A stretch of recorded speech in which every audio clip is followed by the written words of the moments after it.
orang yang kami cintai. Maka izinkan ya Allah, kami Engkau mudahkan untuk bisa datang ke tanah suci ini ya Allah. Siapapun yang hadir di jamaah pertemuan pagi hari ini ya Allah, izinkan sahabat-sahabat kami, saudara-saudara kami untuk dapat berziarah ke tanah suci ya Rabbi. Menikmati beribadah di Masjidil Haram, di Masjidil Nabawi, beramal saleh, melakukan kebaikan-kebaikan di dalamnya, duhai Allah. Maka begitu pun ya Allah, majelis kami limpah curahkan keberkahan dan rahmat, temani kami ya Allah, untuk senantiasa apa yang kami lakukan adalah semata mengharapkan rahmat di tengah segala kesibukan kami ya Allah, di dalam segala aktivitas yang kami lakukan. Maka jangan biarkan hidup kami tidak menjadi ahli manfaat ya Allah, kecuali Engkau pantaskan kami untuk bisa terus meluaskan kebermanfaatan. Rabbana atina min ladunka rahmah wa hayyi' lana min amrina rasyada walhamdulillahi rabbil alamin. Bapak Ibu, ayah bunda, abang kakak yang insya Allah Subhanahu wa taala, bagaimana kabarnya pagi hari ini? Mudah-mudahan Bapak Ibu semua senantiasa Allah rahmati, Allah berkahi, dan Allah limpah curahkan kebaikan di dalam. Alhamdulillah Ayah Yunus ya dari Bandung, alhamdulillah selalu on cam ya. Dan juga Kang Abdul serta para bunda, ada Bunda Dr. Gigi Andi Susanti Bakhtiar, Bunda Afrida di Bukit Tinggi, Bunda Dona, Bunda Ida di Garut, Bunda Gita, Bunda Lidiana, Bunda Debi, Bunda Retno di Cilacap, dan juga Bunda Tuti di Tangerang ya. Dan tentunya Kang Abdul yang lagi di jalan. Karena ini memang tadinya Kang Abdul kemungkinan nggak bisa nemenin ya Bapak Ibu, karena lagi dalam perjalanan. Beliau ini sibuk sekali. Ya, cuma kalau kami ini karena menyesuaikan jadwal Kang Abdul aja ini. Qadarullah, pagi ini kami bersama dengan rombongan Ustaz Sony dimudahkan untuk mabit, ya itikaf walaupun sejenak, mendirikan beberapa rakaat qiyamul lail, dimulai dari jam 2 tadi, dan alhamdulillah sebenarnya setelah ini langsung nyambung lagi nih dengan kajian yang dipandu oleh beliau. Dan namun demikian kita nggak ingin melewatkan kesempatan kita untuk bisa terus bermuajahah, untuk hadir di dalam majelis yang insya Allah nilai kemuliaannya 100.000 kali lipat dibandingkan majelis-majelis yang lain. Makanya insya Allah Bapak Ibu Ayah Bunda, kalau bahasanya kita selama ada di tanah suci tapi nggak bisa terus meluaskan kebermanfaatan, kok rasanya ada asa rugi gimana gitu ya. Makanya apalagi di hari Jumat, ini pokoknya kita bela-belain. Walaupun kalau biasanya pada subuh itu bisa hadir sampai hampir 200-an lebih ya, tapi hari ini mungkin seperempatnya, nggak apa-apa. Buat kita jumlah itu bagian daripada karunia Allah. Bisa banyak alhamdulillah, belum sampai banyak insya Allah Allah yang akan membanyakkan. Begitu juga kita doakan di pagi hari ini di Masjidil Haram, siapapun yang rezekinya dirasakan kondisinya sedang sulit, Allah mudahkan, Allah lapangkan, Allah berkahkan, sehingga berlimpah. Yang ada itu sebagaimana berlimpahnya air Zam-Zam. Amin. Ya Rabbal Alamin. Bapak Ibu, pada kesempatan pagi hari ini kita nggak akan banyak membahas karena kami juga ditunggu untuk di majelis yang berikutnya. Maka kita ingin melanjutkan daripada lawazimul mahabbah. Ya, ada 4 konsekuensi cinta, karena tema kita ini adalah The Mahabbah Way. Ya, Mahabbah Way itu jalan-jalan cinta. Dan sebelum kita berbicara banyak hal, kita mulai dari lawazimul mahabbah. Apa itu konsekuensi cinta? Kita sudah membahas 3 ya Bapak Ibu. Yang sudah boleh tulis di kolom chat ya. Mudah-mudahan insya Allah semuanya sudah menuliskan begitu ya. Ya, yang pertama apa? Yang pertama adalah mahabbatu man ahabbahul mahbub. Ya, bahasanya mahabbatu man ahabbahul mahbub. Mencintai siapapun yang dicintai oleh sang kekasih. Jadi kalau kita ngakunya cinta kepada Allah, maka kita mencintai siapapun yang Allah cintai. Ini sudah kita bahas, alhamdulillah. Nah, ini Ustazah Siti Aisyah ini rajin nih ya. Yang kedua adalah wal mahabbatu ma ahabbul mahbub. Mencintai apa-apa yang dicintai oleh sang kekasih. Kalau tadi yang ini adalah orangnya, maka kalau yang kedua itu perbuatannya. Ya, yang pertama itu adalah orang-orang yang dicintainya, maka kita ikut mencintainya, dan kemudian ya apa-apa yang dicintainya, ya kita mengikuti apa-apa yang dicintainya. Nah, maka yang ketiga itu adalah ketika kita membahasakan bahwa bukan hanya tentang cinta, tapi juga adalah bagaimana kemudian kita, yang ketiga adalah membenci, ya, bughdu man abghadahul mahbub. Bughdu man abghadahul mahbub. Membenci siapa saja yang dibenci oleh sang kekasih. Dan ini juga sudah kita bahas di pertemuan kemarin. Siapa di antaranya orang yang berbuat berlebih-lebihan, berbuat sombong, kerusakan, membanggakan diri, dan sebagainya.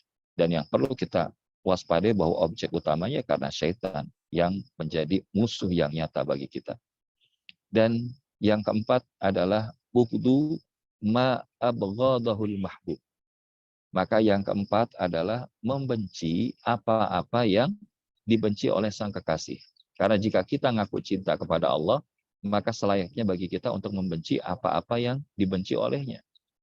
Apa di antara yang dibenci oleh Allah Subhanahu wa taala? Di antaranya adalah ucapan yang buruk. La yuhibbullahu al-jahra bis-su' minal qawli illa man zulima wa kana Allahu sami'an alima. Dalam Quran surat An-Nisa ayat 148 Allah menyebutkan Allah nggak suka ucapan yang buruk yang diucapkan dengan terus terang kecuali oleh orang yang dianiaya. Allah adalah Maha mendengar lagi Maha mengetahui. Nah, jadi di antara yang dibenci oleh Allah Subhanahu wa taala adalah ucapan-ucapan yang buruk. Maka kita nggak pengen bahwa di dalam aktivitas kita itu kita senantiasa berkata-kata yang kotor, berkata-kata yang buruk, berkata-kata yang tidak baik. Kalau misalkan ada yang ngingetin, Bu, Pak, bahasanya itu jangan ngomong yang kasar dong. Saya ini memang orangnya kayak begitu, terserah Anda mau ikut atau enggak. Itu kalimat yang enggak baik. Itu bahasanya kalimat diantaranya yang dibenci oleh Allah dan Rasul-Nya. Kalau kemudian bahasanya itu mau mudah berkata-kata kotor. Makanya orang-orang yang dia mencintai Allah, dia benci itu kata-kata yang enggak baik, ya. Dia nggak mau kata-katanya itu yang keluar adalah kata-kata yang buruk, gitu ya. Dan oleh karenanya, Bapak Ibu, Ayah Bunda, Abang Kakak ini saya Allah Subhanahu wa taala, kalau kita bahasanya mengaku cinta kepada Allah, maka kita juga akan membenci perkataan-perkataan yang tidak baik. Karena itu adalah di antara yang Allah tidak sukai, Bapak Ibu, ya. Dan ini adalah di antara daripada perbuatan yang ataupun hal yang perlu kita waspadai. Makanya orang yang dia mencintai Allah, keluar kata-katanya itu kata-kata yang santun, kata-kata yang baik, kata-kata yang senantiasa dipenuhi dengan kebermanfaatan, kemaslahatan. Gitu. Tapi sebaliknya, ketika dia bahasanya ngaku cinta sama Allah, tapi kok kata-katanya mohon maaf, yang keluar itu tempat sampah, yang keluar itu toilet, ya, yang keluar itu organ tubuh manusia, ataupun daripada binatang-binatang. Nah, ini kan tentu adalah merupakan sesuatu yang dibenci. Termasuk daripada juga mengatakan yang buruk tentang Allah, tentang Rasul-Nya, tentang sesama Muslim, tentang manusia. Kecuali apa? Orang yang dianiaya. Karena Allah adalah Rabb yang maha mendengar lagi, maha mengetahui. Selain daripada itu, apalagi Allah juga membenci pasar-pasar yang di dalamnya dilakukan banyak kemaksiatan. Karena dari hadis riwayat Imam Muslim, anna Rasulullah sallallahu alaihi wasallam qaal, ahabbul biladi ilallahi masajiduha wa abghadul biladi ilallahi waquha. Al biladi ilallahi aswaquha. Atau kama qala Nabi sallallahu alaihi wasallam. Ya, aswaquha itu kan jamak daripada suq. Suq itu pasar, ya. Jadi tempat yang paling Allah cintai adalah masjid-masjid, dan tempat yang paling dibenci itu adalah pasar-pasar. Namun demikian, memaknai ini para ulama menyebutkan bukan berarti kemudian juga kita meninggalkan pasar sama sekali.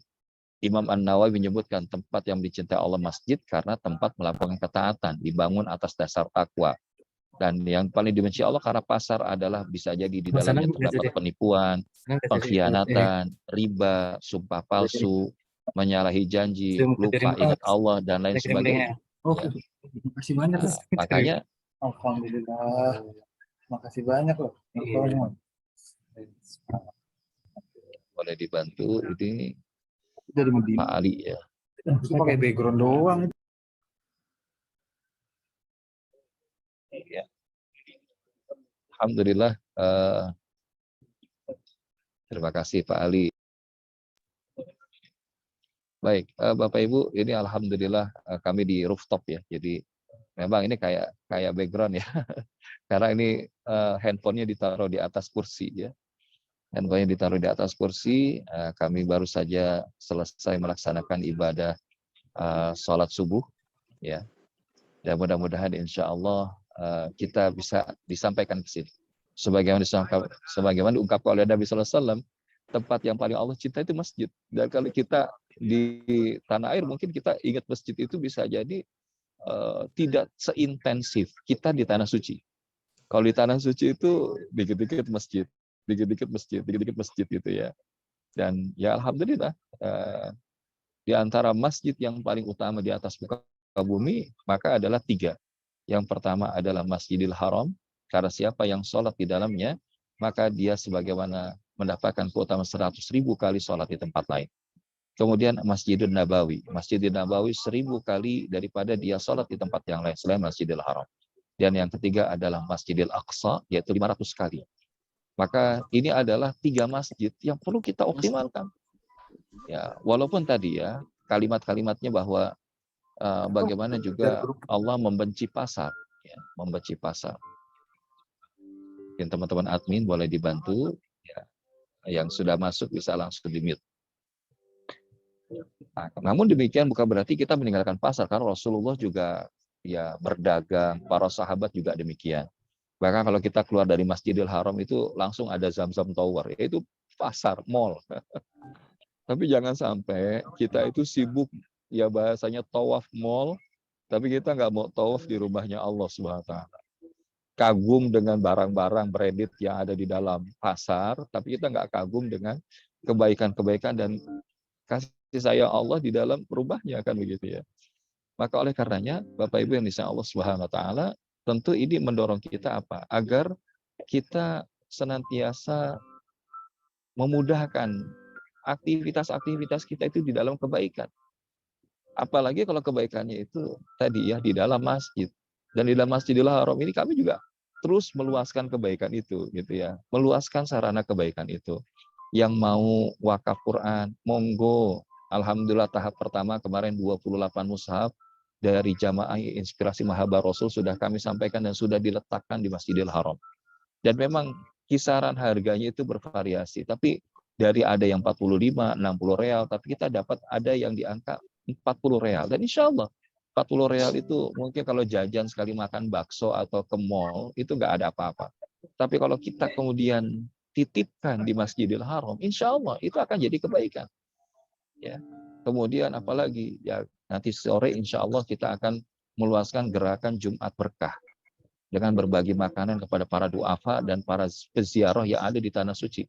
Kalau dibilang Ustadz, emang ada orang-orang yang duafa atau yang peziarah itu yang bahasanya itu nggak sejahtera? Oh banyak Bapak Ibu.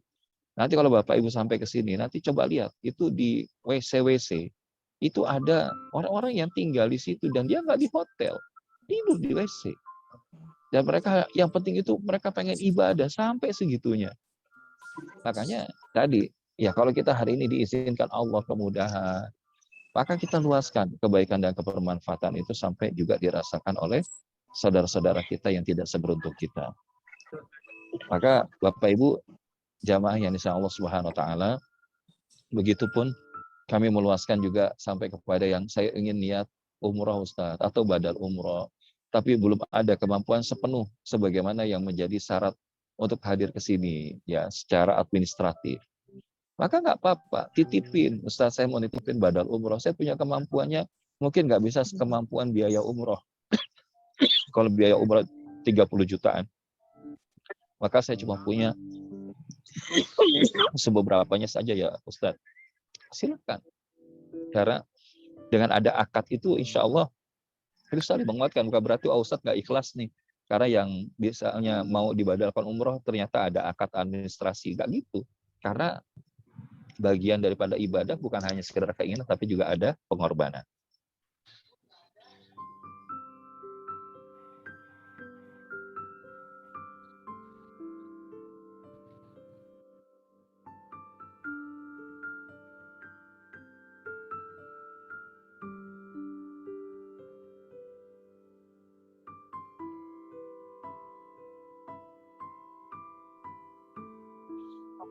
Maka insya Allah ini kondisinya sudah hampir mendekati syuruk ya. Kita lihat yang tadinya belakangnya ini gelap, sekarang sudah mulai berangsur-angsur bercahaya. Dan memang kondisi hari ini di Mekah semakin mendekati siang itu lumayan terik ya. Berbeda dengan beberapa kali kita majelis Mahabbatur Rasul ya. Ya kita kondisinya dingin, jadi cuacanya lebih kondusif ya. Bahkan sangat dingin di akhir Januari itu, di akhir Desember ke Januari.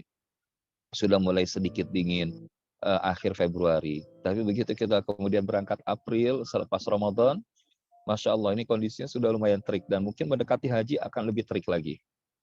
Tapi apakah itu jadi halangan? Enggak. Karena ini adalah di antara tempat yang menjadi harusnya kita juga mencintai apa yang Allah cintai, teman-teman. Maka tadi yuk kita luaskan kebaikan-kebaikan kita. Walaupun cuma bahasanya menitipkan 100.000 rupiah, 50.000 rupiah, 1 juta, 10 juta, insya Allah amanahnya akan kita tunaikan di tanah suci ini. Dan wabil khusus di hari Jumat ini kami ingin ngajak Bapak Ibu, ingin ngajak kepada program-program kebaikan yang ada di tanah suci ini. Dan feel free saja, insya Allah nanti teman-teman admin akan memfasilitasi informasi apa saja yang kemudian nanti Bapak Ibu bisa sampaikan. Maka oleh karenanya, sebagai penutup, karena sekali lagi kesempatan kita di Jumat hari ini memang tidak terlampau luas waktunya, maka ada satu hadis Nabi SAW yang diriwayatkan daripada Imam Malik dan Imam Ahmad, yang artinya sesungguhnya Allah ridho kepada 3 perkara dan membenci kalian pada 3 perkara. Dalam riwayat lain, murka kepada kalian pada 3 perkara. Nah, apa yang Allah ridho? Yang pertama, Allah ridho ketika kalian beribadah hanya kepadanya dan tidak mensekutukan Allah sedikit pun. Ya, ini jadi yang pertama. Ridho kalau seseorang itu beribadah kepada Allah dan tidak mensekutukannya dengan sedikit pun. Jadi bahasanya jangan sampai di dalam ibadah kita itu ada niatan-niatan lain selain daripada Allah. Yang kedua adalah ridho ketika kalian semua berpegang teguh kepada tali agama Allah dan janganlah kalian bercerai-berai. Makanya yang menyatukan kita, termasuk ketika kita ada di tanah suci ini, ada dari Afrika, ada dari Eropa, ada dari Asia, ada dari Arab, maka semuanya itu disatukan dengan Al-Quran, disatukan dengan Tauhidullah. Nah ini adalah yang dicintai, disukai oleh Allah SWT, diridhoi oleh Allah. Janganlah kalian bercerai-berai, cuman gara-gara beda yang satu kunut, yang lain nggak kunut, jangan kita ribut. Ya, masih banyak yang nggak sholat dengan kunut, maksudnya dengan sholat subuh gitu kan. Kenapa kita meributkan yang sudah mereka sholat? Karena selama masih berada pada dalil, silahkan. Dan yang ketiga adalah Allah ridho ketika saling menasehati kepada pemimpin-pemimpin kalian. Tentunya dengan cara yang baik. Karena apa? Ya, karena pemimpin itu adalah cerminan daripada rakyat yang dipimpin. Maka ketika kita kecewa kepada kepemimpinan, seseorang ataupun satu entitas kepemimpinan, maka harusnya yang perlu dimuhasabah diri dulu. Jangan-jangan kita itu sama dengan pemimpin kita. Karena kalau dia pemimpinnya baik, maka ini akan representasi daripada masyarakat yang baik.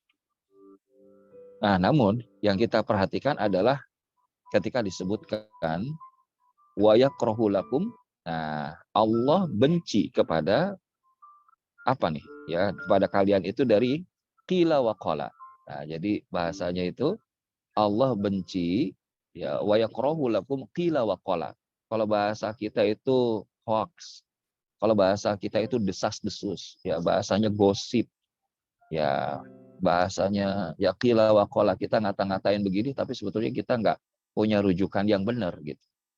Termasuk juga dengan wakasrotas soal, banyak bertanya, tapi banyak bertanya yang nggak penting. Ya kalau bertanya yang penting nggak apa-apa. Kayak model Bani Israel, ya udah diperintahkan suruh nyembelih sapi, tapi nanyanya sampai detil-detil, tapi setelah itu kemudian mereka tetap nggak beriman sama Allah. Nah ini adalah yang dibenci oleh Allah. Dan yang ketiga adalah apa yang disebut dengan wa idha'atul mal, yaitu ketika menghambur-hamburkan harta.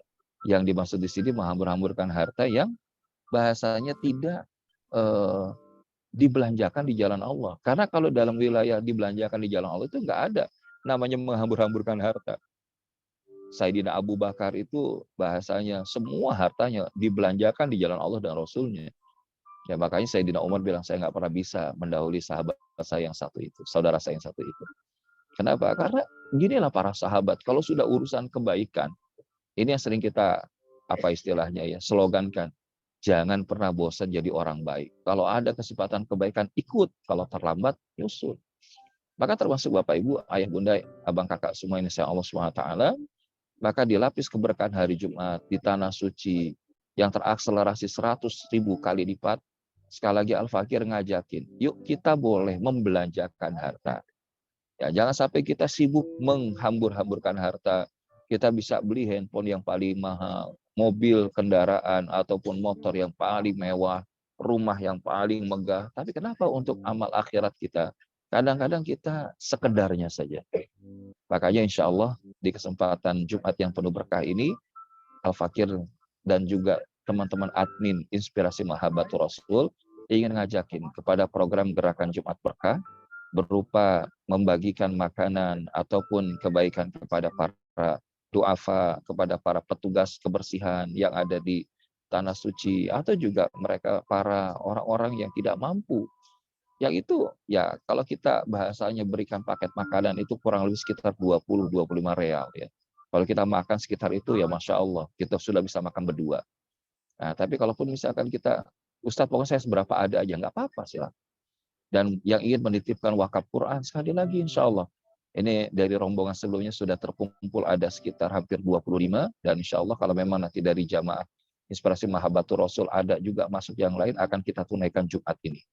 Dan satu mushaf Al-Quran itu senilai 40 real. Ya, jadi 40 real itu tinggal dikalikan kalau kursnya 1 real itu 4.000 rupiah. Dan Bapak Ibu termasuk yang ingin membadalkan umroh bagi orang tuanya yang sudah wafat, ataupun ahli keluarganya yang sudah terhalang uzur syar'i nggak bisa hadir ke tanah suci, silakan. Dan nanti insya Allah bersama teman-teman admin akan dipandu bagaimana mekanisme dan teknis pelaksanaan. Dan Bapak Ibu, ayah bunda insya Allah SWT, yuk intinya apa sih dari semua yang kemudian kita pahami dari lawazimul mahabbah ini ya? Apa yang kemudian kita dapatkan dari konsekuensi cinta ini? Maka ternyata buah dari kesemuanya ini, dari yang tadi mencintai apa-apa yang dicintai Allah, mencintai siapa yang dicintai Allah, ini adalah bentuk daripada wujud al-wala, yaitu apa? Loyalitas kita hanya kepada Allah, kesetiaan kita hanya kepada Allah.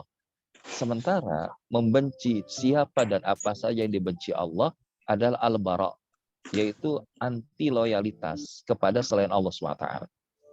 Karena disebutkan dalam hadis riwayat Imam At-Tabrani, awthaqu ural iman, tali iman yang paling kokoh adalah al-muwalatu fillah, memberikan kesetiaan kita, loyalitas kita hanya karena Allah. Wal mu'adatu fillah, memusuhi sesuatu ataupun seseorang karena Allah. Wal hubbu fillah, dan mencintai juga karena Allah. Wal bughdu billah, dan juga membenci itu karena Allah Subhanahu wa taala. Atau kama qala Nabi sallallahu alaihi wasallam. Maka ujung daripada lawazimul mahabbah ini akan membuahkan al-wala wal bara, kesetiaan kita kepada Allah Subhanahu wa taala dan anti loyalitas kepada selain Allah Subhanahu wa taala. Mudah-mudahan insya Allah di pertemuan berikutnya, kalau begitu memang Ustadz, lalu jenis cinta itu ada apa saja sih Ustadz? Tingkatan-tingkatannya, atau bagaimana kita bisa mengenal leveling daripada love, ya, leveling of mahabbah, tingkatan-tingkatan cinta, maratibul mahabbah. Dan insya Allah ini akan kita sampaikan di agenda pertemuan berikutnya. Mudah-mudahan kita bisa mempraktekkan lawazimul mahabbah. Nanti insya Allah Ustazah Siti Aisyah Zain bisa melengkapkan dalam Rasmul Utsmaninya ya, dalam khat Rasmul Utsmaninya, sehingga insya Allah ini bisa menjadi pegangan buat kita semua.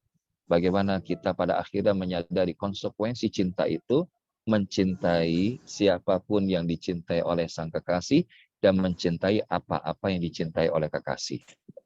Sementara yang kedua adalah, atau yang berikutnya, ketiga dan keempat, membenci apa-apa yang dibenci oleh Allah dan membenci apa-apa siapapun yang dibenci oleh sang kekasih. Ya. Makanya kita berharap bahwa ketika kita memiliki apa yang disebut kebencian itu bukan karena nafsu dan syahwat kita, tapi bagaimana al-bughdu, atau memiliki rasa benci, man abghadahul mahbub, membenci siapapun yang dibenci oleh kekasih. Dan al-bughdu atau bughdu ma abghadahul mahbub. Jadi kalau yang ketiga tadi man abghadahul mahbub, maka yang keempat ma abghadahul mahbub, yaitu membenci apa-apa yang dibenci oleh Allah. Kata-kata yang buruk, membenci pasar yang dilakukan kezaliman dan ketidakbaikan di dalamnya, penipuan, kecurangan, dan bagaimana juga di antara yang dibenci oleh Allah Subhanahu wa taala adalah banyak menyebarkan berita palsu, hoax, bohong, desas-desus, fitnah, gosip, gibah. Kemudian wakasratus soal, banyak nanya kepada hal-hal yang nggak penting, dan kemudian senantiasa melakukan idha'atul mal. Dia menghambur-hamburkan harta. Kalau urusan dunia pokoknya paling depan, tapi kalau urusan akhirat entar-entaran. Maka kita nggak ingin, karena mencintai siapa dan apa-apa yang dicintai oleh Allah, inilah bentuk al-wala, kesetiaan kita, loyalitas kita kepada Allah, kepada yang kita cintai. Sementara ketika kita membenci siapa-siapa yang dibenci dan apa yang dibenci oleh Allah, maka ini adalah al-barra, yaitu bagaimana kemudian kita tidak meletakkan kesetiaan kepada selain Allah Subhanahu wa taala. Mudah-mudahan ada manfaatnya. Barakallahu fikum, Bapak Ibu Ayah Bunda semua. Insya Allah kita akan bertemu kembali esok hari. Mudah-mudahan ya Sabtu tetap kita jalan. Nanti kita sesuaikan Sabtu, Ahad, Senin. Insya Allah sudah. Sabtu masih ada di Mekah. Insya Allah Ahad sudah kembali lagi ke Madinah. Karena insya Allah kita menyambung satu rombongan lagi. Ya, ya sebaiknya peserta Zoom tutup auratnya. Ya. Mudah-mudahan nanti diingatkan kembali oleh MC kita ya. Karena terkadang tanpa sadar kita open kamera, tapi kita masih ada yang mungkin belum sempat tertutup auratnya. Insya Allah kita berhusnuzan karena ketidaktahuan dan ketidaksengajaannya. Baik, Bapak Ibu, Ayah Bunda yang dirahmati Allah SWT, demikian yang bisa Al-Fakir sampaikan. Insya Allah mohon doanya di hari Jumat ini, dan mudah-mudahan sekali lagi yuk kita bareng-bareng berkolaborasi dalam kebaikan-kebaikan selama berada di tanah haram ini. Semoga walaupun Bapak Ibu belum sampai ke sini, tapi amalnya sudah Allah catatkan dan Allah izinkan, sudah ada jejaknya di Masjidil Haram, di tanah yang penuh dengan keberkahan ini. Wallahu muwaffiq ila aqwamit thoriq. Assalamualaikum warahmatullahi wabarakatuh. Waalaikumsalam warahmatullahi wabarakatuh. Masya Allah, tabarakallah, berkatu yang dirahmati Allah. Semoga apa yang disampaikan empat tanda bukti cinta kita kepada konsekuensinya sudah disampaikan. Dan insya Allah next nanti lanjutannya bagaimana kan cinta itu akan tumbuh, insya Allah ya akan kita bahas pada pertemuan hari besok. Kira-kira ya Bunda masih siap untuk mengikuti kegiatan Internship Mahabbatul Rasul? Mana nih semangatnya? Boleh dong berkomentar di kolom chat. Yang siap ucapkan siap, siap, siap. Masya Allah. Alhamdulillah ya, kalau siap semoga Allah senantiasa memudahkan kita ya untuk senantiasa ikut terus dalam kebaikan-kebaikan ini. Dan Abdul kembali mengingatkan Bunda, mengajak kembali dengan tidak henti. Yuk bagi yang mau ikutan gerakan Jumat Berkah live langsung dari Mekah, silakan salurkan ke nomor rekening yang ada di yang ada di kolom chat Ayah Bunda semuanya. silakan bisa disalin dan juga bisa dilakukan. Yang mau juga ikut wakaf Al-Quran juga silakan. Yang ikut langsung badal umroh silakan nanti bisa berkomunikasi dengan admin ya. Insya Allah kita senantiasa selalu ingin terus menemani dengan sepenuh cinta ya, dengan sepenuh kasih sayang ya. Ustadz dalam kondisi sibuk apapun selalu menyempatkan ya. Kami mohon maaf juga ketika gak maksimal dalam pelayanannya selama ini gitu kan ya. Tapi insya Allah karena dibungkus dengan rasa cinta, bagaimanapun kondisinya tetap cinta lah ya. Itu tanda pembuktian cinta.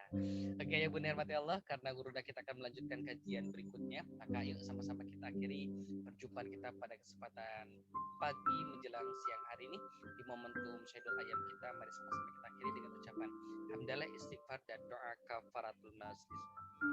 Alhamdulillahirabbil alamin. Astaghfirullahaladzim. Astaghfirullahaladzim. Astaghfirullahaladzim. Subhanakallahumma wa bihamdika asyhadu an la ilaha illa anta astaghfiruka wa atubu ilaik. Sampai berjumpa kembali di hari besok. Waktunya kapan? Tunggu ya. Nanti tim admin akan sharekan waktu yang terbaik tentunya. Terima kasih. Akhirul kalam. Wabillahi taufiq wal hidayah. Wassalamualaikum warahmatullahi wabarakatuh. Waalaikumsalam warahmatullahi wabarakatuh. Barakallahu fikum. Bapak Ibu Siap, semua, Bang Ustazi. Kakak. Izin ya, nyambung di belakang. Siap, Ya, Ustaz, assalamualaikum siap. warahmatullahi wabarakatuh. Sehat-sehat ya. Waalaikumsalam. Ditunggu teman-teman semuanya. Siap. Ditunggu Remetullah ya semuanya ya. Insyaallah. Sampai ketemu di Baitullah. Assalamualaikum. Amin. Rio ayah bunda, selamat beraktivitas kembali ya. Semoga Allah berkahi, semoga Allah. Amin. 5, 4, 3, 2, 1. Sampai berjumpa lagi hari besok di agenda yang sama. Ayah bunda semuanya. Barakallahu fikum.